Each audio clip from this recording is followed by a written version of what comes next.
Hey guys, we're live, day 3, World Short Course Championships. We're joined by reigning Commonwealth champion in the 200 fly and 400 IM Lewis Clareburt, another Commonwealth champion, but not this time round. But Ross Davenport. Yeah, nice to meet you. It's certainly not raining, that's for sure. So yeah, I mean, look, Nick Santos is doing it at 42. We saw this yesterday, Ross. So there's no excuses really for you not to still be winning events. No, but I don't think he stopped for 10 years. He only had 2 lengths to do, so yeah, no 10 strokes. 10 strokes. Just before we went live, Lewis said to me, "What do I think of the new name?" Obviously, FINA has rebranded to World Aquatic at this event, and I don't know. What do we think? I like it. I think it's a good idea because, like, when someone asks me like about swimming and I say FINA, they're like, "What is FINA?" So for me, saying World Aquatics, I feel like they'd understand better. So for the general person that has no idea about swimming, I reckon World Aquatics is a good one.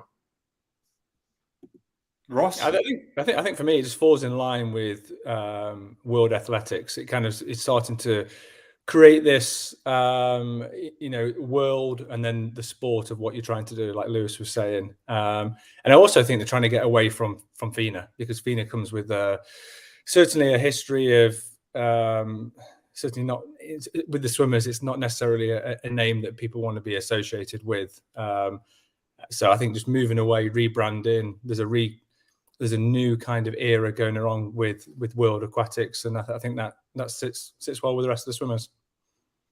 Yeah, that's kind of how I've seen it. I think the whole event was a little bit cheesy, but other than that, it's simple, it's clean, and yeah, we know what it is. So yeah, that's that. So we've got a few races this morning. I'm actually going to quickly try and find what's first, but I think the first final we've got is women's 100 freestyle, which should be a little bit of a good one. Me and Ross actually swam round the Burj Al Arab with the 100 freestyle world champion last year. About a week beforehand, we swam with Siobhan in the sea in Dubai, and she went on to be world champion. But I think she's going to have a work cut out with Emma McKeon today. Emma's looked unbelievable. I think any of us would have our hands full trying to beat Emma in 100 freestyle right now. Well, especially a split yesterday as well. So it's on your home turf. Yeah, I think you'd be right. And plus, she hasn't swum around, in Melbourne with you, so she certainly hasn't had the pre-world ritual that happened last year. So. Well, it was perfect. Our little swim. So I'm just trying to get up quickly what the first event today is. It's the women's 100 freestyle final. I can pull up the start list here, then we can have a little look at who's in it. Don't think we've got any Kiwi girls in it, unfortunately, Lewis. Yeah, it's hard to see there's no Kiwis, but look, we've actually been doing pretty well. We've got Erica Fairweather, I was just saying before, 2 medals, which is pretty insane for a Kiwi. We're not a swimming nation, so for us to be getting 2 medals on the world stage, it's pretty cool. No, absolutely. I actually, before World Short Course last year, we actually had Laura Littlejohn. She was in Dubai on her own, and she actually ended up joining a few of our practices leading into World. So we had a Kiwi in camp last year as well. We had a bit of Ross Davenport. It's like a big reunion 1 year later from the comfort of our homes. But yeah, here's the field then. So we've got Natalie Hines in lane 1, Beryl Gastadello 2, Maddie Wilson 3. Then we've got Emma and Siobhan in 4 and 5. Really impressive Netherlands swimmer in Marit Steenbergen. She's been brilliant at this meet. She's actually second seed to the 100 IM semis tonight as well. And then Tori Husk and Taylor Ruck. So it's a pretty good field. But I think Emma and Siobhan seem to be like a little bit elevated from the rest of the field at this point. I think for me, Emma's skills probably outshine the rest of them. Starts, turns, obviously come in with that butterfly background. Her underwaters are really strong. And then you got the speed of Siobhan. So, it's going to be a close race, no doubt about that. But I think Emma, like I say, on home turf with a Melbourne crowd, I think she's been on a lot of adverts promoting Melbourne and the tourism in Melbourne. So, she's going to have that pressure, but also that level of expectation to go out there and deliver. That's along with Cody Simpson, right? Her and Cody have been doing all the tourism adverts, right? Yeah, right. Yeah, a power couple. Power couple. But we might have the Australian go back to back with Kyle Chalmers then in the second race of the night, which is. Oh no, it's not that. If I can just pull it up, we have the men's 100 freestyle second, and that's a bit of an impressive field. It's probably one of the more exciting races of this competition, to be completely honest, because I can't seem to find it.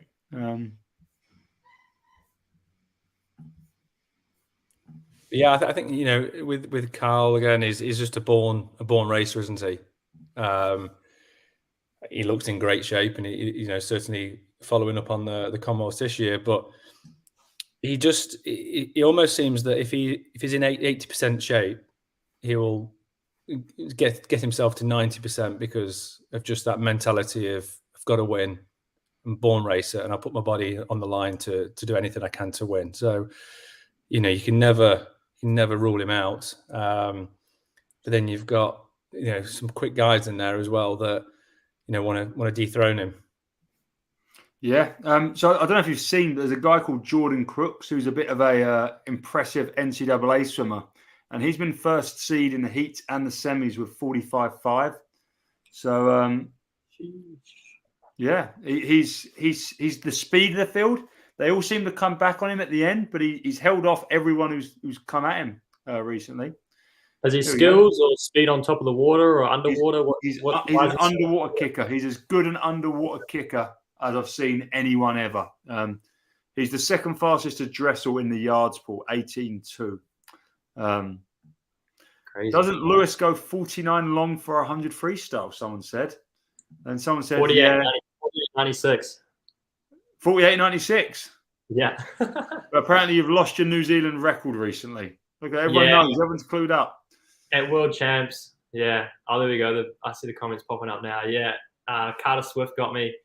So I don't hold anymore, unfortunately. You don't have a 400 medley swimmer holding 100 free record. So, what was your best, Ross? Quicker or slower than 48.9? Quicker? Well, it depends if it's a relay split. No, it's got to be take your marks go. 49.1. Oh, Ross.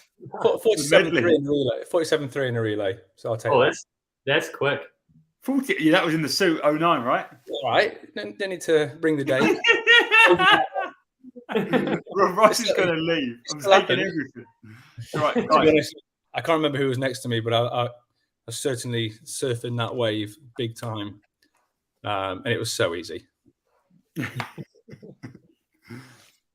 So you're all a hell of a lot quicker than a lot of people, including myself. So I'm not judging a 49 or a 47 in a suit. It's great. I've got Emma McKeon on my screen right now. And then now Siobhan. Where are you, Lewis? I haven't even got it popped up on my YouTube yet. Oh no, we're on the blocks here, Ross. Right? Yeah, I'm watching this. It's on World Aquatics, eh? Yeah, you might. I mean, I'm guessing you should get it. If not, you might need a VPN for America. Or have you tried the link I've sent out? No, well, wait, let me try to bring it up on my phone because I was on my phone last time. Okay. I've finished the race. Well, don't spoil her because we're about to see Emma turn in second. It's actually Tori Husk who looks like she's leading. No, Emma in 24.4. Siobhan sitting in second, and then the Netherlands girl Marit in third. It looks like Siobhan's starting to make a push towards Emma. As we hit this last 25, Ross, what do you reckon? Who's going to get it? Yeah, Emma had that easy speed on the first 50. Siobhan came back on that third 25. But it looks like Emma's just got too much on Siobhan. Oh, go on, Siobhan. Come on. Oh, that must have been close. 0.1. Both under Siobhan's record from last year. Oh, that was a nail biter. I thought. Record. Yeah, to be fair, Emma went out. Emma went out for it the first 50. What was half a body length ahead, or certainly 3/4 of a body length ahead. Yep. And then Siobhan just reeled her in over that third 25, and that last 25, she made massive inroads. Oh, just not quite enough. I mean, I'm biased. I wanted Siobhan to win. But I think it bodes really well for Siobhan's 200. She's quicker in the 100 than she was last year at World Champs. And she had a good pop there. Cody Simpson is happy in the crowd, though. His girlfriend's won. And it could be in Australia a sweep now. Lewis, if you've got it up now, do you want me to just tell you to pause it when you get in line? This is how we get banned off YouTube. You're watching slow-mos as well? Oh, yeah, I'm just a little bit ahead. All right. That was close to the end. Really close. It just looked like Siobhan had so much momentum compared to Emma that I thought she might get a little Phelps touch on it there, but not quite enough. Well, like you said, the best start came from, was it lane 7, the American Husk? Yeah. She turned first at 25. And then Emma just powered through, used that underwater, used that momentum on that second 25. And she was considerably ahead at 50. And then at the 0.1 right at the end. So ended up being pretty tight. Yeah, I think that's like Siobhan is still someone who can swim a 400, comes not down to the 100. I think like 100 long course is maybe a sweet spot, or 200 long course. Emma is someone who's Olympic champion in the 50 freestyle. And, she's racing the individual 50 at 23.32. She has got a lot more speed than Siobhan.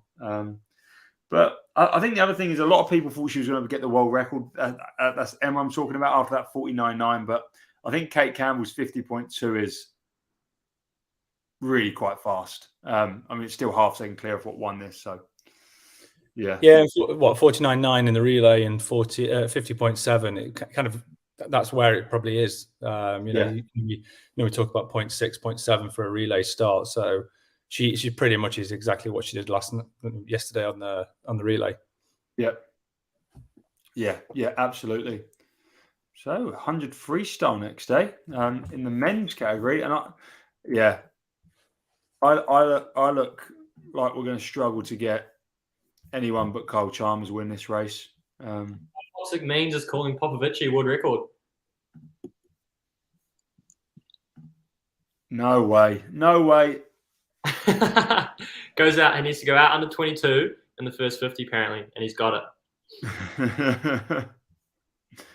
Really interesting to see how he translate, his year of, his breakthrough year, or his not even breakthrough. It's shattering everything this year.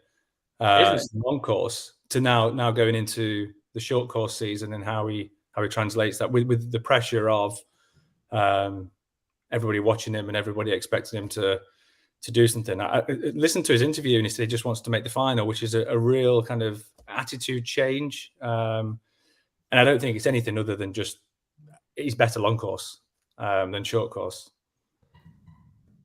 Is the man Dino? English boy. Nice old GB representative, eh, Ross? We did see Matt Richards go 45.8 a couple of weeks ago in the UK. So it's nice to see we've got some speed coming through. 46.6 from Lewis as well yesterday in the semi. Yeah, it's amazing how nations kind of grab onto an event and just run with it without harping on. I think it was back in 2009. I had the British record for the 100 free. It was 47.5, and then it got broken about 1 minute and 30 seconds later in the next heat, and then it got broken again. So I held it for a very short period of time, but 47.5 to now, 45.8? It's light years. And again, when I did it, it was back in the suit days. So sprinting in the UK or certainly in Britain is massively improved. Yeah, no, it's really good to see, and I think it was a shame we didn't have a relay at this event. The 4x100 men's team could have been, I think, could have really contended for at least a medal, maybe even the win. I know it was one in a world record, but at our best, we have 4 guys who can get split 45, like we really do. When you think about Duncan, Matt, Barrett, Lewis, Dino, them 4 guys, but. Yeah, I think the Brits have technically good swimmers, but if you look at these guys, these are men. These are like absolute chiseled, godlike figures. And you've got to do that short course, especially in 100 free, because 100 free short course is pretty much like a 75 long course. So it's all out. There's no holding back. You've got to be good around the walls, good off the start. But yeah, they're just big units, massive. Yeah, so we've got Jordan Crooks in lane 4. He's a young lad from the Cayman Islands. He swims at Tennessee, which is a really great sprint program in the USA. And yeah, he's 18.2 short course. So he actually overtook Cesar Cielo, Fred Busquet, Vlad Morozov for the second fastest spot in NCAA or American history in the yards event. We're on the blocks now, Lewis. Are you in the water? You're on the blocks too. All right. We're off. Okay. We're off now. We'll leave it like that. All right, I'll give it a second. But it's all Crooks on the start. You see that start, Ross? Yeah, amazing. Absolutely amazing. 10.1 to the feet there. And so long. His stroke's so my. Do you reckon he's doing it? He is well ahead at 50 here. He's out in 21.3. He's got a 0.3 lead on Chalmers. Is it enough? Oh, he looks like he's Chalmers coming back now. He's wobbling, yeah.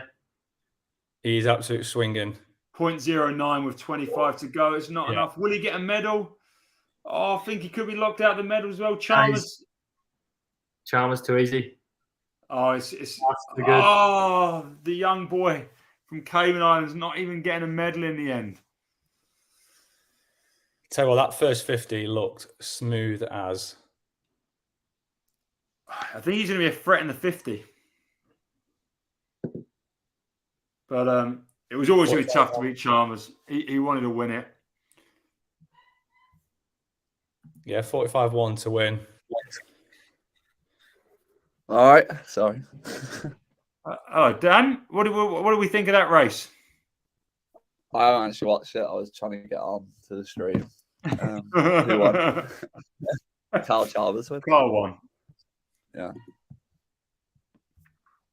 Oh, we're joined by Dan Whiffen now. If you don't know, Dan actually swam a time about 6 days ago that would have won the world champs in the 1500. He went 14-14 at the Scottish short course meet. How's it been watching Worlds, having known that? Yeah, I mean, I don't know. I enjoy watching swimming anyway, but obviously I wasn't there, so I don't really.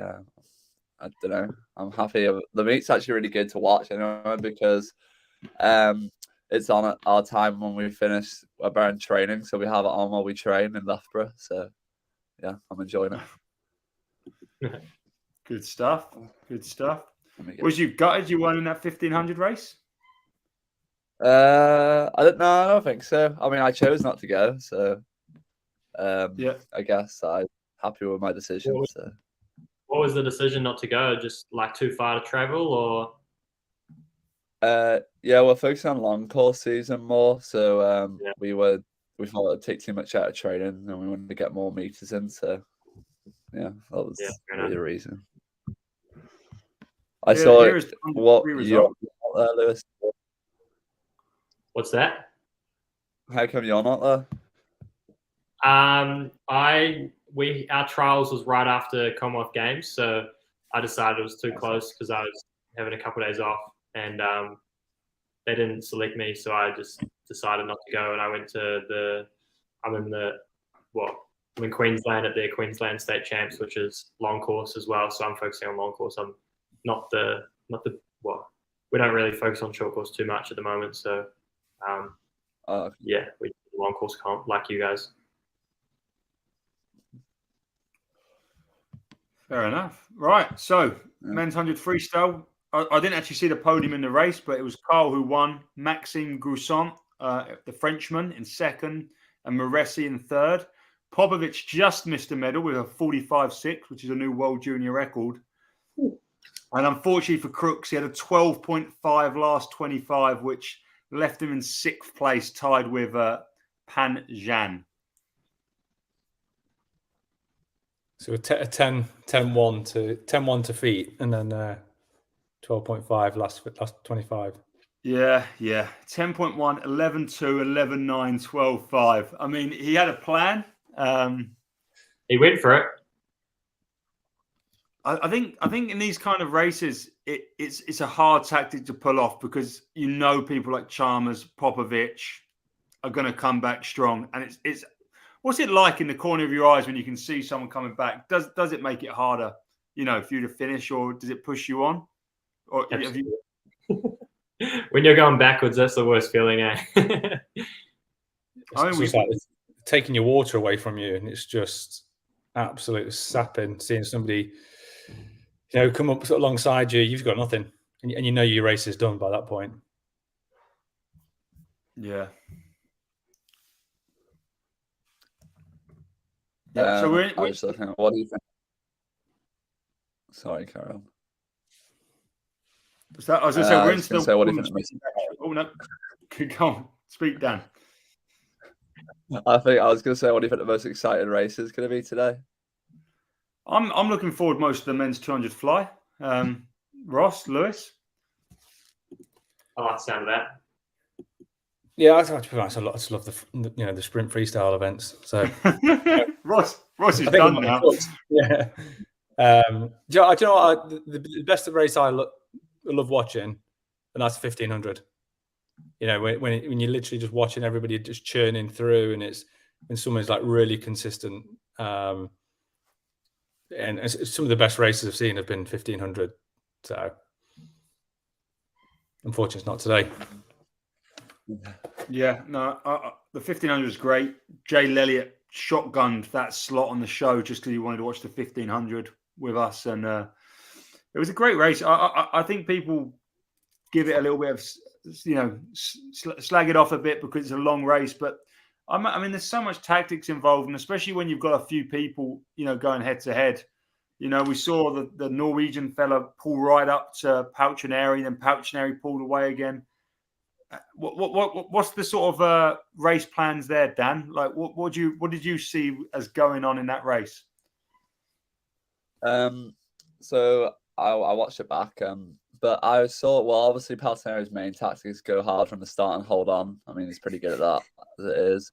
I think Joly, the French guy who got second, I think his tactic was more to go on the back half for the last 500 meters, and then Hendrick, I think, pushed towards in the middle 500. So I don't know. Most of us split it up in 500. So we got 3 500s.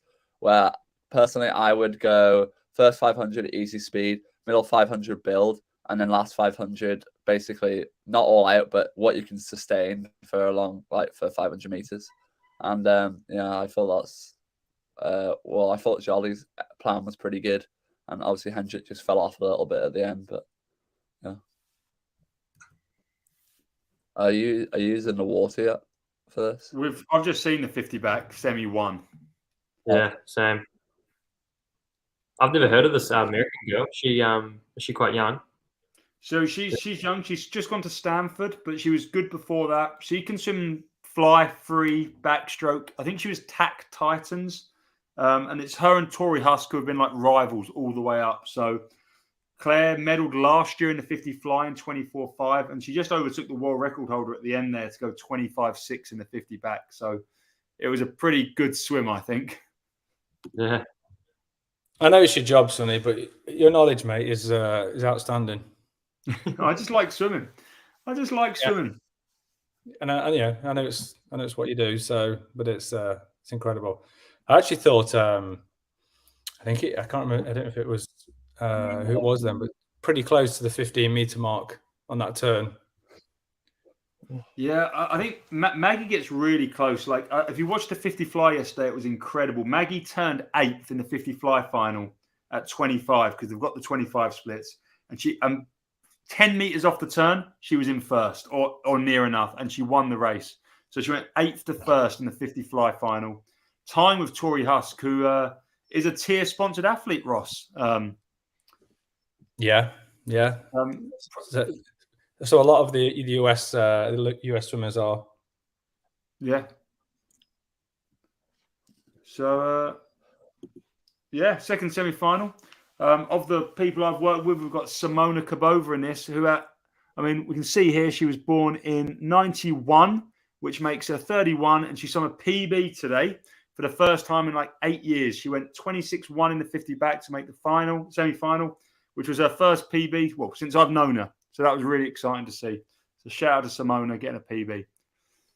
A lot of respect going from all the way in the 30s, eh? I've cranking it out. Like, I'm 23 and I'm like, damn, that's another, however many years to keep competing. It's pretty incredible at this level as well.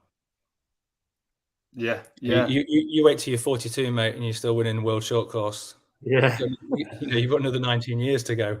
That's insane. I'm only halfway there, pretty much. You boys do have it harder in the events you swim, though. Like to go to 42 swimming a 1500 down or a 4 a.m. Lewis is, you'd have to be a little crazy, right? No, to be fair, Sonny, before, like, I get the 1500, but the 400 medley, you do 100, you get tired and you turn on your back. So, I think without a doubt, the hardest race, the hardest race in the program, especially long course, is 200 free, and to be honest, everybody knows that. So, what was your event, Ross? 200 free, yeah. So was you the toughest guy in the pool? Nah, only joking. I think distance man's getting older too. I know that Jolly is around 30, and when he won silver there. Yeah. So I think it's getting older for distance swimming too. To It's be at peak like time. In running, the older you get, the longer distance you go. But in swimming, it's like you gotta start going downhill, like 100, 200, 50s. But like there's runners that are I do think it's the people that are flogged early go early. But I think if you can train smart and you can really kind of keep yourself interested, then I think then the age is just a bit of a mental barrier. And just if you want to keep getting up in the morning and keep going and going and going for 11 and a half months a year, if you still have the desire to, I think physically you can do it. But as soon as you start to go 1 or 2%, in terms of your motivation and your desire, then that's when you're out the game. What's Millie O'Callaghan doing in a 50 back?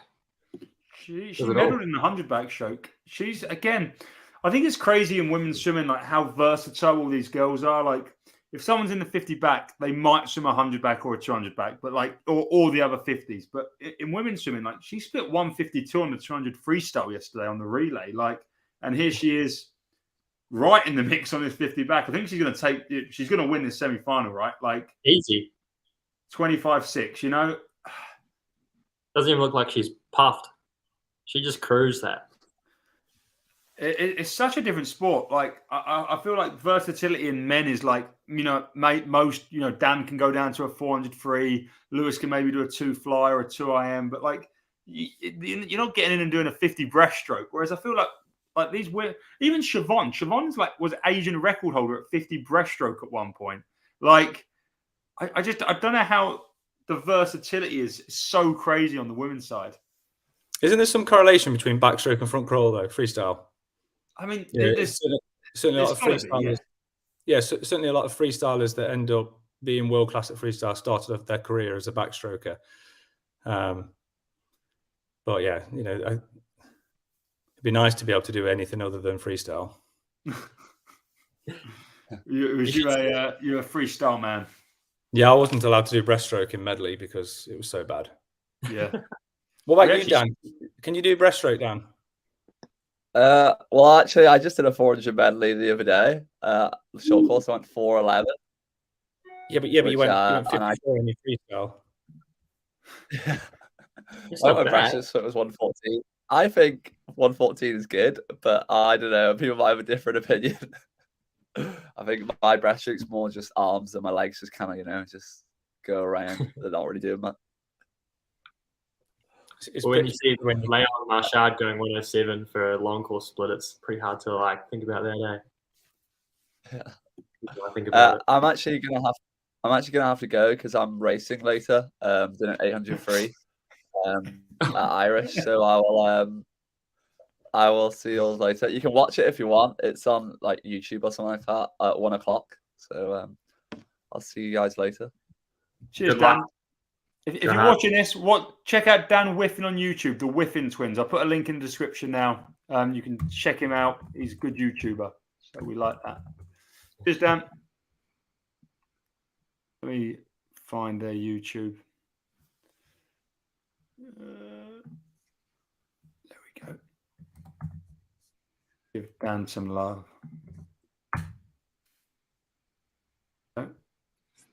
You want to check out him and his brave brother Nathan. They're the two fastest Irish 1500 freestylers ever. Both sub 15 minutes short course. So give them a check them out. And good luck in the 800 free later. Onto the men's 50 backstroke. We didn't really talk much about the women's 50 back, but I think it's pretty quick. I think it took like sub 26 to make it back, I think. So, or thereabouts. This guy's having a good time. There's Dylan. What's the difference without the Russians? What are we missing? I mean, I think it's really sad to see. I think the 100 backstroke yesterday looked really weak without, multiple Russian options, especially Klim. Klim's doing really well at the moment. As we know, he went 22-1 to set the world record in the 50 the other day. Yeah, I in terms of exciting races, I think it's sad for them not to be here. In terms of politics, I don't have an opinion because I don't want to get into politics, but I think it's understandable they're not here. But I think the one that I'm saddest the most about is that Ilya Shimanovic, the Belarusian guy, is not here. He's great short course, the world record holder, and he's not even Russian. He's from Belarus. I don't know. It's tough, like you'd love to see them race, but then again, like it's just the world at the moment, Yeah. Yeah. There's got to be some sort of precedence for these sort of things, and I don't think anyone can really argue. But I also don't know. I don't know if anyone knows when they're allowed to swim again. Like, when is the Russian vow being lifted? I wonder how they're feeling. Like as an athlete, all you want to do is race, and not being able to race. Wonder how they're doing with not being able to do international competitions. Must be tough mentally. I have spoke to Ilya. Ilya said he's really struggled with any motivation to train because he doesn't like it's the not known of when he'll be able to race again. So it's kind of like, am I training for the Olympics? Am I training for Worlds next year? And it's just that constant uncertainty. So I know Ilya's really struggled with it. Well, what's interesting is that if this doesn't finish anytime soon, they might never have an international career. Mm. Yeah.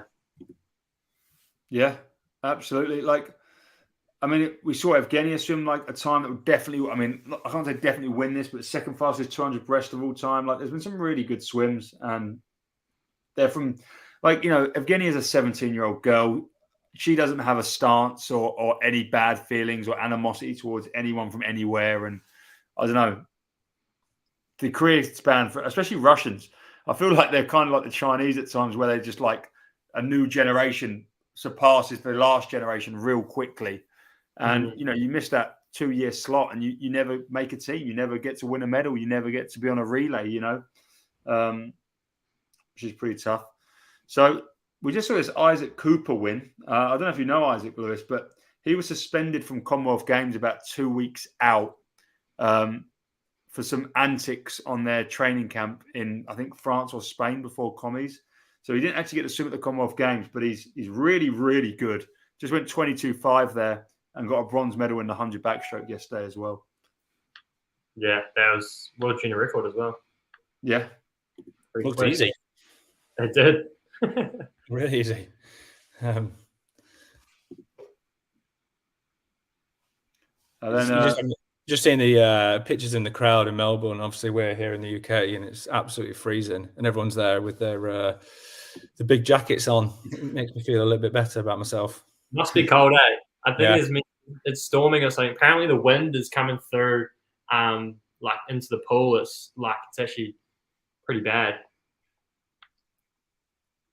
So, I've swum in that pool yeah. in 2006, and it was obviously it was on course. It was Commonwealth Games, but it was like a tent, but the tent wasn't closed, so that it was in March time, so it was warmer, but that wind did come through, and actually when you came out for your race, it was cold. And then the warm-up pool is inside.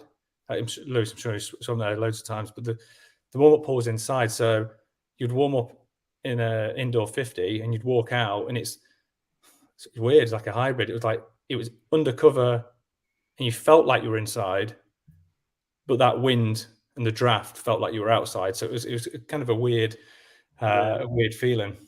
I've heard so many stories about. I've never actually swam at the pool in Melbourne, but so many stories of it being really hot and it's like hard to swim. And I think it was a couple of years ago the pool went green or something.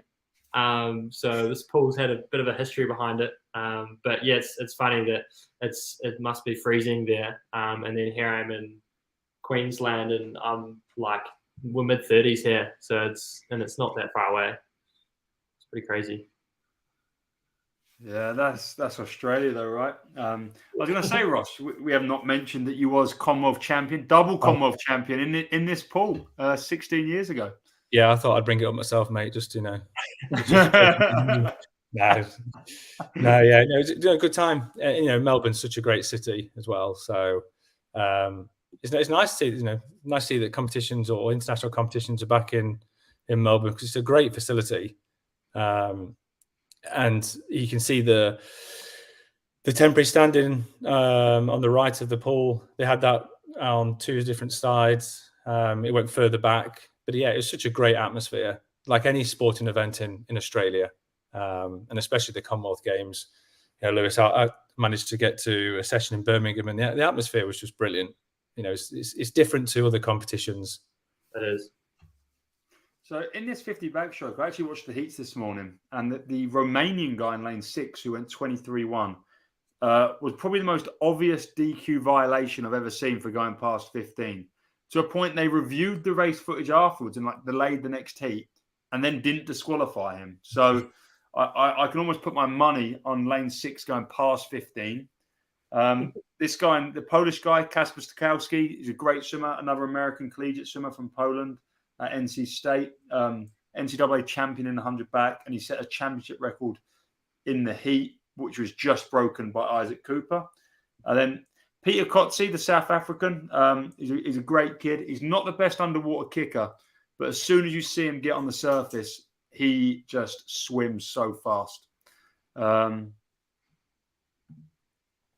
Manadou isn't in the 50 back. Manadou had a great 50 back 8 years ago, set the world record, and he's not really ever done it since. But yeah,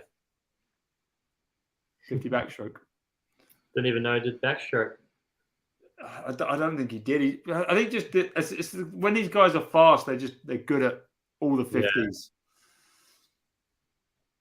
This is a bit of a blanket. Lane 1 hitting the wall first. Thomas Franta from the Czech Republic. And there's some people close to 15 there. It's going to be Stukowski take the win. 22-7 to Kotze, to Mora. And the long course world record holder was in that race as well. We didn't talk about him, Hunter Armstrong. Heard from a friend that he didn't know Australia had different wall plugs than America. Came over with no wall plugs. Well, there you go. Apparently he's a magician as well, I've heard. Yeah, I've seen the magic tricks. At least, yeah. Maybe you could have turned the American outlet plug to an Australian one with a bit of sleight of hand. 50 back, done. What do we think? I find you said somebody's not very good in terms of underwater. If you can't do underwater kick on 50 back, you just, you're swimming uphill. You've got to be extending 30 meters underwater, 20 meters on top. Yeah, it literally is. I wonder if we've got any DQs there. I feel like some people are really on the borderline there. They have not published the results yet, which always means there's something going on. We're watching the start now, and I thought he was close. Yeah, miles. The cameras. But apparently they review with cameras now. I didn't know this was a thing, but apparently it's now a thing. I reckon third from the bottom is way over. Yeah, the Romanian. I would say it's probably 2 meters past. Yeah. Apparently the Romanian's out.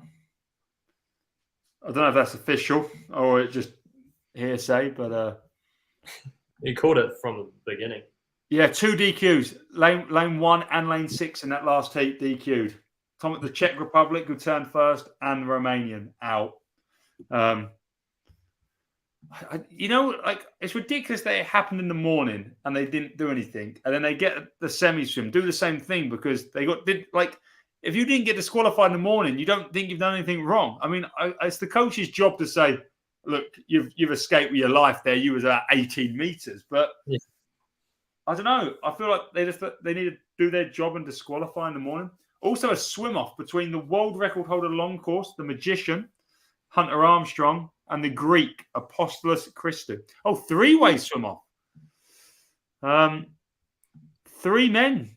And Javier Avocado at 23.05. The 3-way swim off. You've got to love a swim off if you're not involved. How many swim offs you done, Ross?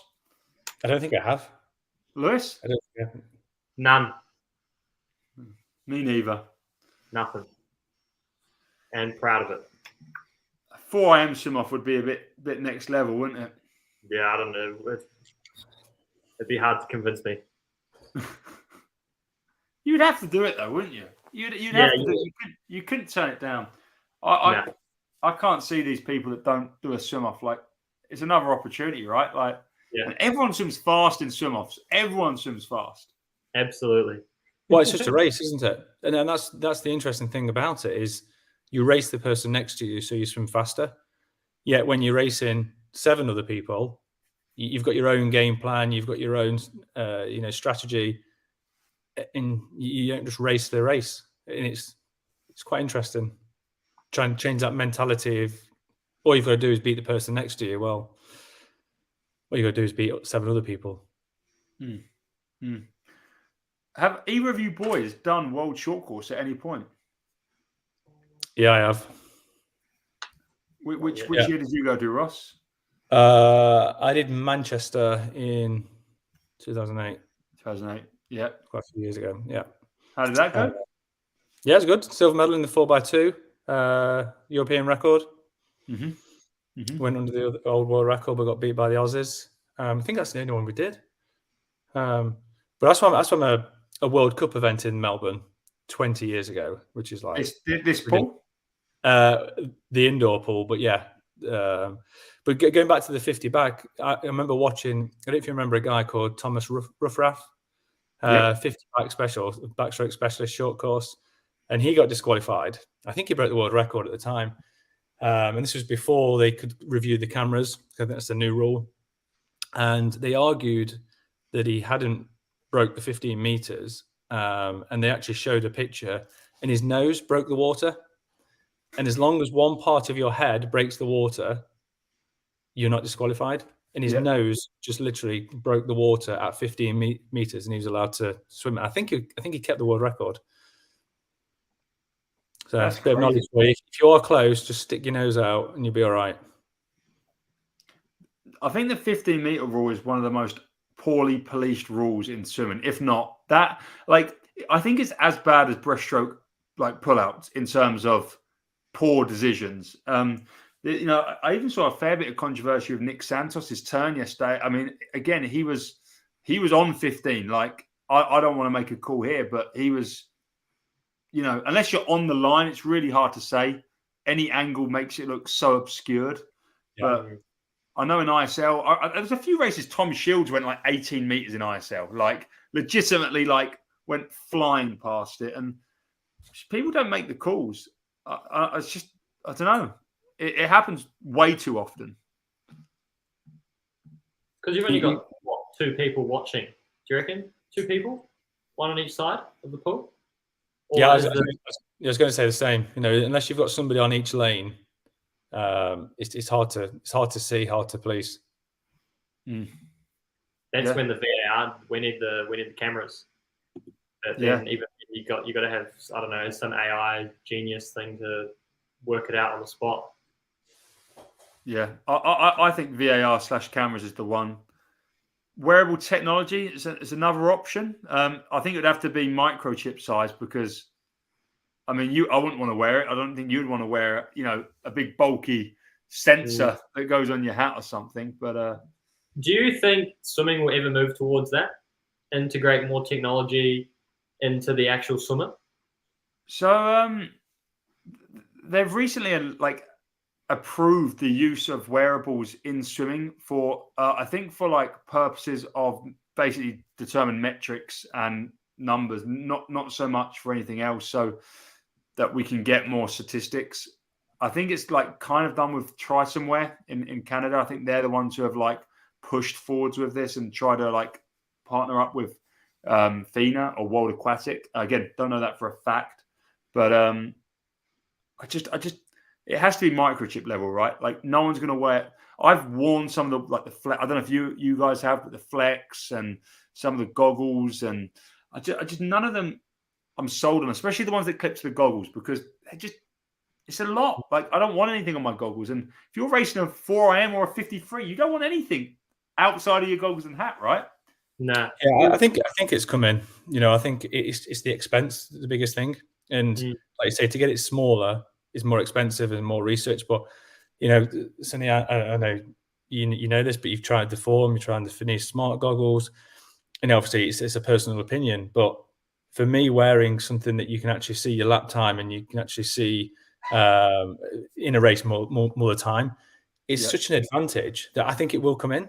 And then the only issue is got to be Bluetooth in it out of the water. So if it's on the back of your head on the front strokes, and then it's got to be moved more towards the side of the goggle for backstroke. But I think this technology is coming, and it's whether World Aquatics now allow it to. They're in control of how far this goes and how much people are going to invest in it to make it more interactive. Yes, okay, they've now relaxed the rules that you can have something where you can use it, but it's purely for analysis or for streaming, or it's for broadcasting. The swimmer can't see that, but you see it all the time. You see, look at F1. The reason that people are so involved in F1, you've got your purists that your petrol heads, just wanted to see fast cars. You've got people that are really into the data and understand that each lap they're catching, and now they're going to catch them in 7 laps, and it keeps you interested, it keeps you engaged. So I think it's got to come. Yeah, I agree. I reckon it'll change the game. I think it's so much interesting. I think that's the way it has to be. I mean, you're not allowed to pay swimmers anyway, so you couldn't. I remember once I nearly, when I was 16, I was cheering my sister on, and they nearly DQ'd her for me pacing her in a 200 IM, which I was like, well, I'm not. I'm just cheering my sister on. But see, I don't think you're ever going to be able to have the actual metrics in the goggle, like with the method you've said. But I definitely think the viewers will get metrics available. My argument is, why not? Why wouldn't you? Why wouldn't you give that feedback? You can have it on. Look at athletics. You can run around the track and you can look at the score, and you can see your time. You can see your split. So why can't you? Just because you're at a disadvantage of being in the pool and you've got to have goggles on, why can't you have the technology to say that you are this?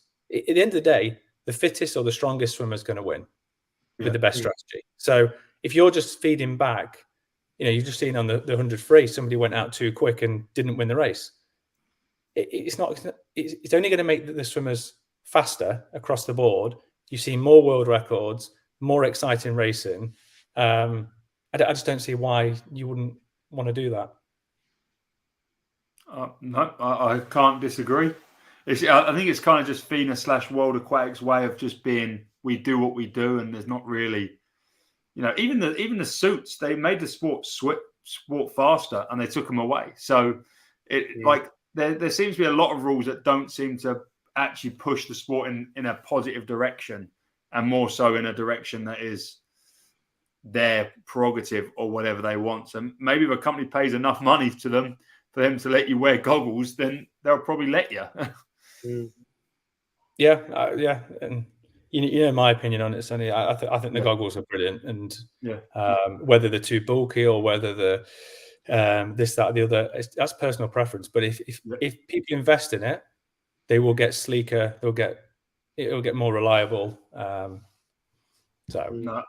absolutely. Well, the women's 200 fly started. They had to stand down off the blocks, and then they went back up, and now they're in.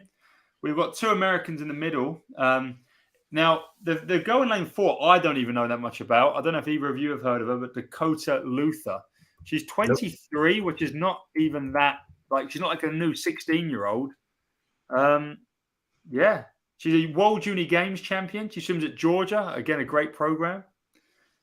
I think it's going to be her and Hallie Flickinger for the win here. Yeah, both out together in the first 75. Nothing between them. 3 100s between them, and they both look smooth. Decker's out in lane 1 though. Aussie. Yeah, Decker. Yeah. You think she's got a chance? I rate her long course really well, but I have never seen her short course. But look, she's hanging in there. Look at her. It's pretty good. It's interesting that the US don't take world short course all that seriously. You speak to some of the guys in the US and they're like, have no idea. Yet short course yards is massive. And you can see the technique, and you can see the underwater and the turns are so much better than the majority of other nations, because they do a lot of training, a lot of racing in yards. Yeah, they don't have any short course pools though, right? None of them are 25. They're either 50 or 25 yards. Well, I'm not really too sure, but I'm assuming that's one of the reasons. But I mean, this race is like a real down to the wire, and it looks like Dakota Luther's actually come past Flickinger in the last 50. Decker's right in the mix up there, just being dropped a little bit, but no, this Dakota Luther has come right through to win in 2:03.3. It was a brilliant last 50 there. It's good. Yeah. No, I think they do have short course meter pools, but I think it's more like, you see someone like this Dakota Luther, she's clearly taking this seriously because she's not been on long course teams. And therefore, she's probably come in her best form, where Hallie Flickinger is, long course focused or whatever. And I think it's just a selection policy that's stupid. And if you spend so long getting good at yards, for college purposes, why would they not reward that by letting you swim short course meters, i.e. Coleman Stewart beating Nelson? I just don't think they view it as an important meet.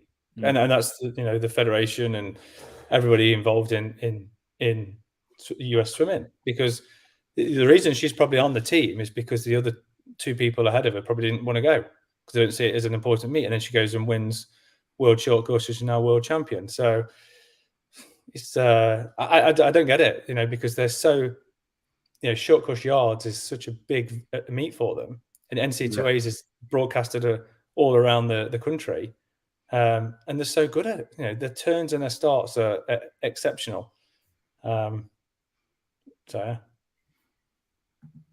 Yeah, I mean, even the US had a girl who swims at Texas go 2:03.6 at one of the World Cups this year, who's not on this team, not given the option. So, they had girls at home that could have been quicker than Hallie was, and it's just, I know that doesn't really matter. America got the 1-2 here, but I think it's just painful. I think it's even painful, for someone who just likes, things like world records. Every relay that's been swum at this meet so far has had a world record.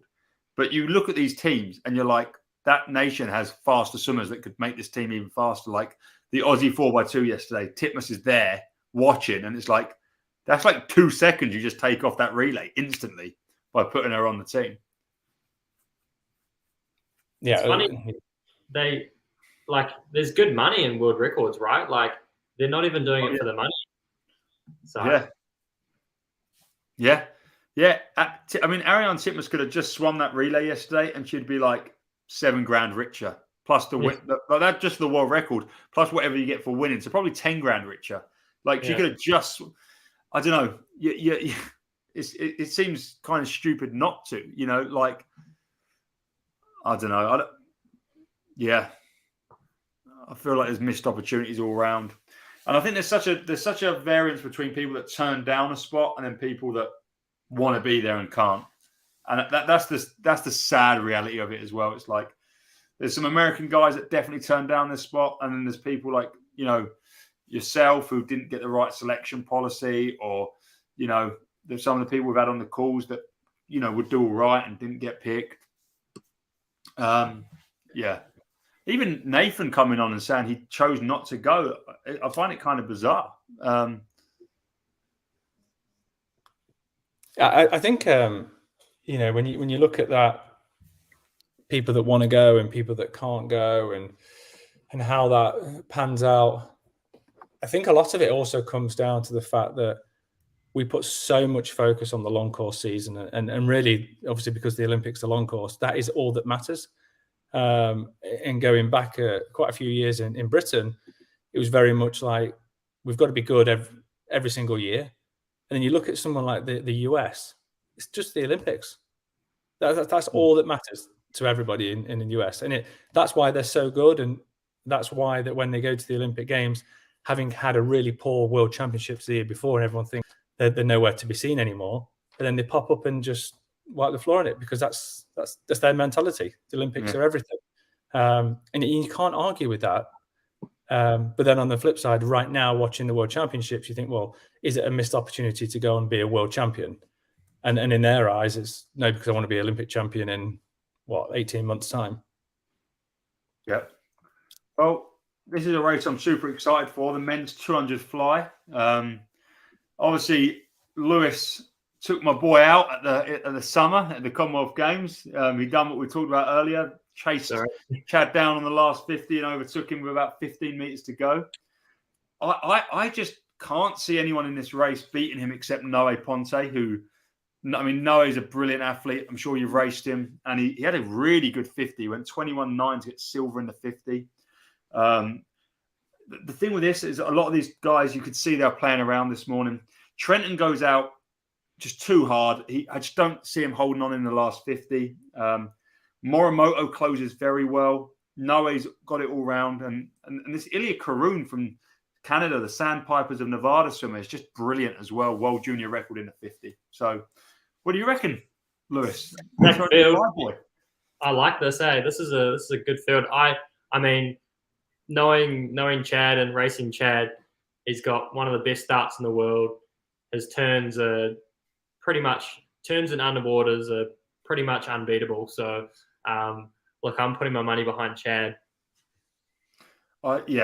Chad's so weird. He doesn't swim at short course near how he does long course. So even back in 2016, when he done that 200 freestyle at the Rio Olympics and went out crazy and got overtaken by Sun Yang, he comes silver at World Short Course that December, and he had the best last 50 in the field, and he went from 7th to 2nd. And so he swims short course like the opposite of long course, and he really backs himself to like come back hard.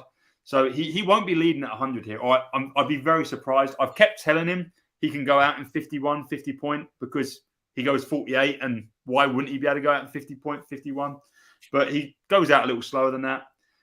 We've also got Craig Ozerk in this, going for his first sub 150. This is a ridiculous field. The ex-world record holder, Sato, last year's world champion, lane 8, Rossetti. I mean, the medals could come anywhere here.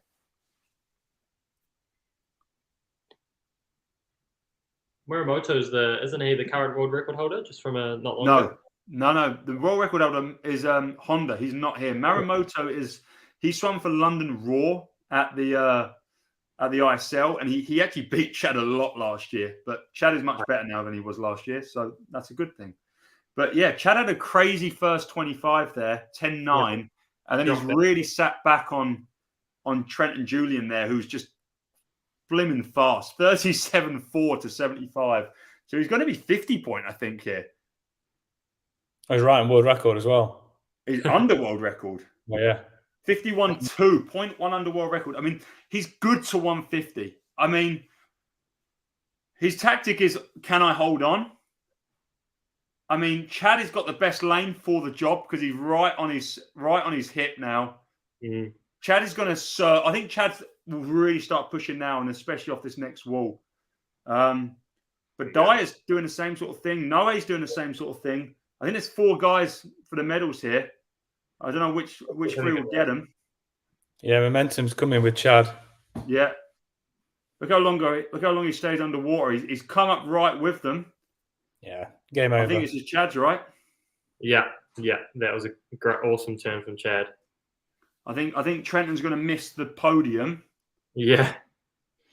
Oh, it's all Chad. All Chad. Easy. Look at that underwater.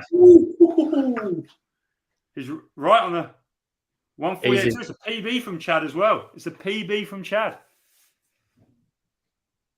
Boom. Sonny, you know him. You know him, and you know him well, and you know what he went through. What do you put it down to? All this, this change in attitude or change in performance? To be honest, I like, if I'm being completely honest, before I met Chad, so that was August last year, he had probably the most patchy time in his swimming career. Like, he'd really struggled leading up to the Olympics. You know, even in the ISL periods he just wasn't swimming. He was out with a knee injury, out with sinus, out with everything. And I think from really just, December, January last year, from last World Short Course, he's just been consistent in the pool. And I think with someone like Chad, that's all he needs is just to swim 10 times a week for a year. And that's just something that he's lacked for a couple of years leading into it. I don't think, look, we can talk about things we did in the pool and stuff like that, but I think they're kind of irrelevant for someone like him. He just needs to swim, 9-10 times a week, and he'll be pretty good. And he's done that for a year. So I think that's the difference. That emotion got me. That was pretty cool to see him after the race and his dad. That was pretty cool.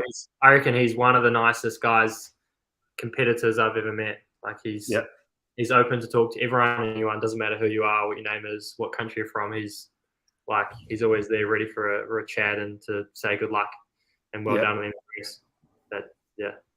That's what I reckon the difference is from him to compared to other athletes. He's just like one of the greatest guys ever. I'll listen to his interview. Oh, can't get audio. Oh man, I'm sorry for being emotional. Oh man, this is a big win for me. I've taken so many losses in the last 2 years. A lot of people doubted me. The swimming world doubted me. But the king is back.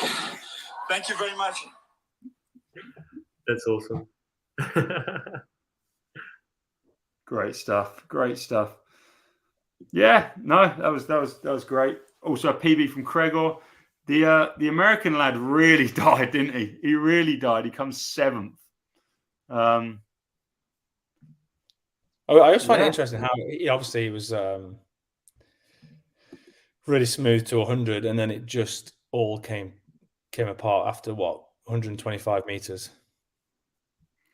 Yeah, I'm gonna probably split. I want to see what his last 25 was. It must have been like 16, 17 seconds. It was. It really is the way to swim these events. I think you have to go out fast enough, but you've got to be able to close because it's so hard. Like, we saw Lewis do it to Chad at the Commonwealth Games, but I think if Lewis hadn't have been in that race, Chad would have been a little bit quicker, just because you change your mentality as soon as you see someone like Lewis or Chad coming back at you, and then you try and respond to it, and you can't respond to it, and that's what makes you then just be dead. But Trenton's 15.5 on the last 25. Chad was 13.8. Oh, God. Yeah, it's 27-7 for Chad in the last 50 there. 27-7. As I said, completely different to how he swims long course. But that's just somebody that just, knows that they can back themselves and has done the work to close. And I think, like you said, he's had that year of training and swimming, and he's got that heart and the desire. And he is a born racer. He's always been a born racer, even in training. We went to the training camp, and I was next to him, and you just watched him in training. He just wanted to win everything. Wanted to win the warm-up, wanted to win every single rep.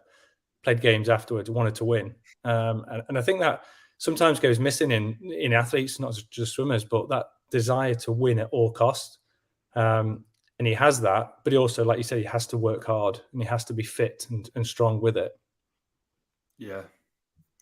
I think it's just like, it's the longevity thing that we talked about earlier. And, he's 30 now, but when you've been like in South Africa, they just grind. So he's been, he was grinded with Graham, and he was grinded for, 8-9 years. He won the Olympics. And then I don't know, if you've grinded for 10 years and you take a back seat for, a couple of years, you still do pretty well.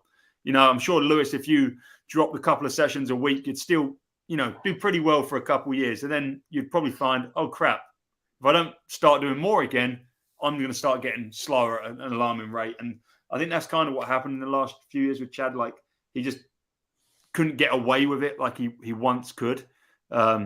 And I think, like, Chad's not the only athlete who's probably felt that at points in their career as well. Like, you see it with some of the guys when they get to 30 that, I'm sure Michael Phelps would tell you when he was 20, he could probably miss a week and still go a world record.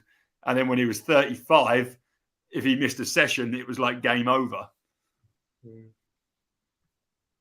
Well, I'm going to have to leave you guys. I've got to go off for dinner. So, but thanks for having me. Lewis, it's been a pleasure. Thanks for watching the racing, and have a good evening. Yeah, cheers, you too. Ross, I'm happy to wrap it up if you want to. Yeah, that's been great. But just going back to your point, I think you make a really good valid point in terms of, being able to what you could get away with when you're younger certainly diminishes as you get older. And I think that's the difference of people having a longevity of a career at the top. Okay, the events help. Santos winning a 50 fly. He's not doing it over the 400 medley or the 400 free, but it's that ability to get up every single day and give it absolutely everything, as good as it was yesterday. And I think that's the thing that really kind of you start to lose, is that desire to be better than you were yesterday. And that's why people certainly deteriorate over time. Yeah.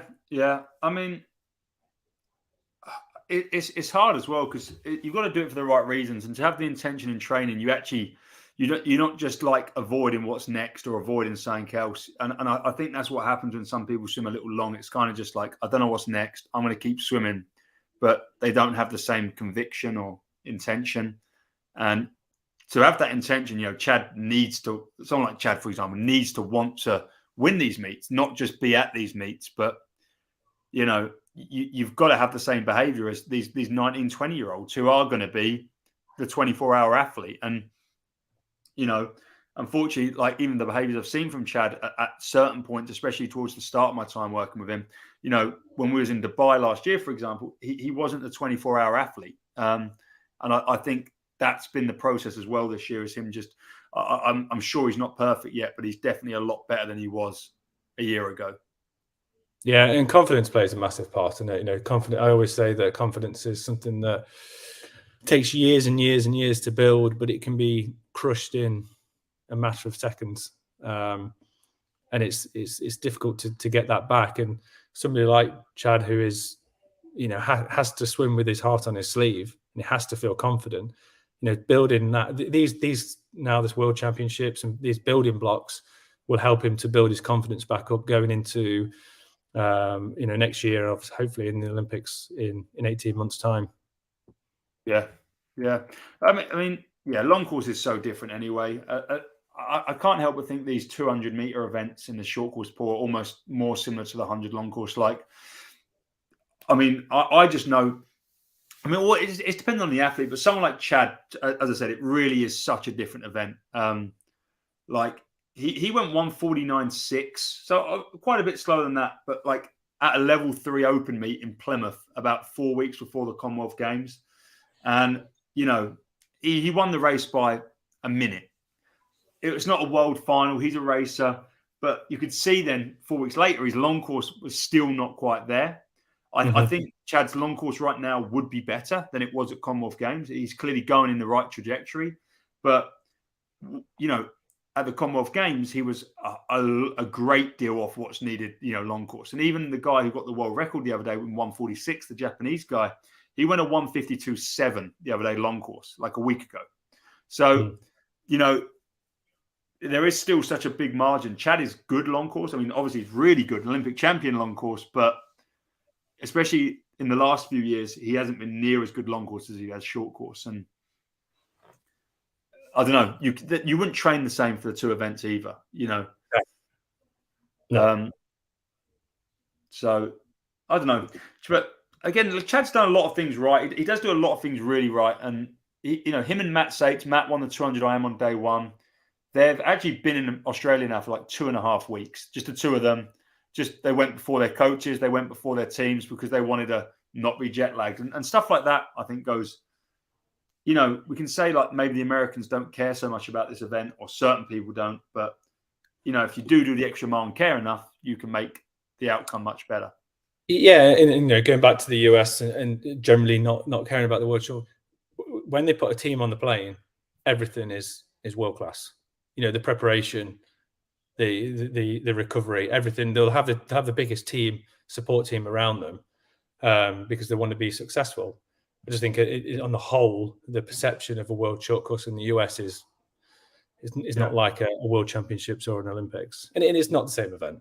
But in some respects, there's better racing and there's better swimming than say some of the long course events.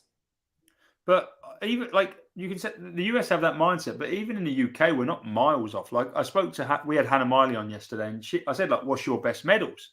And she put the world long course silver way above her world gold short course because she was like, "Well, because it's long course," and I'm like, "But you beat Katinka Hozu, potentially the best woman swimmer of all time, in the short course race in her event, and everyone else who has ever been good at that event at the World Champs. Like, what more do you want from a race and a gold medal for it to be the best gold medal you've won?" But you know, even in British swimming, in everyone, you know, you've reported to your whole life, you've probably been told Olympics is this, comedies and worlds is this, and short course is this. Like, even to the point you went, you know, how many major meets did you go to? And you went to one world short course champs? Like, yeah.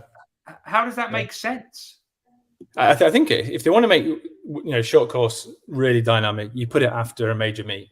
Yeah. So you go back to back. You go back world long course and then straight into short course. Same with the Olympics as well. Have a short course meet straight after and make it fun. Yeah. I love that, and I literally thought about it yesterday because I read like where would America put their short course trials if they were to have one, and someone was like right after NCAA, someone was like right after a major meets, they're still tapered, and like it makes sense. But I just know like for every Chad and co who would 100% do that short course meter thing, I think there's a Caleb Dressel and a Katie Ledecky, who would be like, no, I'm on break. I'm going back. You know, I'm not going to do short course meters. And it's them people that unfortunately mean we don't have that same. Sorry, is this ridiculously fast or ridiculously fast? Yes, it's great watching it. Yeah. It's great. 28.9 and 45.5. Yeah, I think she's going to hang on. She's going to have. Is this? Oh, no. Lily King's won it. Wow. Whoa. Wow. Again, just another racer. Just, you know, the race is never done. She is absurd, Lily King. Like, she looked miserable every time she got beaten at the World Cups this year by Ruta. Like, in her home pool. And I thought it was going to get here and Ruta was going to clean up. And Lily King is absolutely one of the best swimmers. Like people talk about Katie as the best swimmer and Emma McKeon, but Lily King is unbelievable, isn't she? Yeah, especially how, you know, she's competitive over all of the distances as well.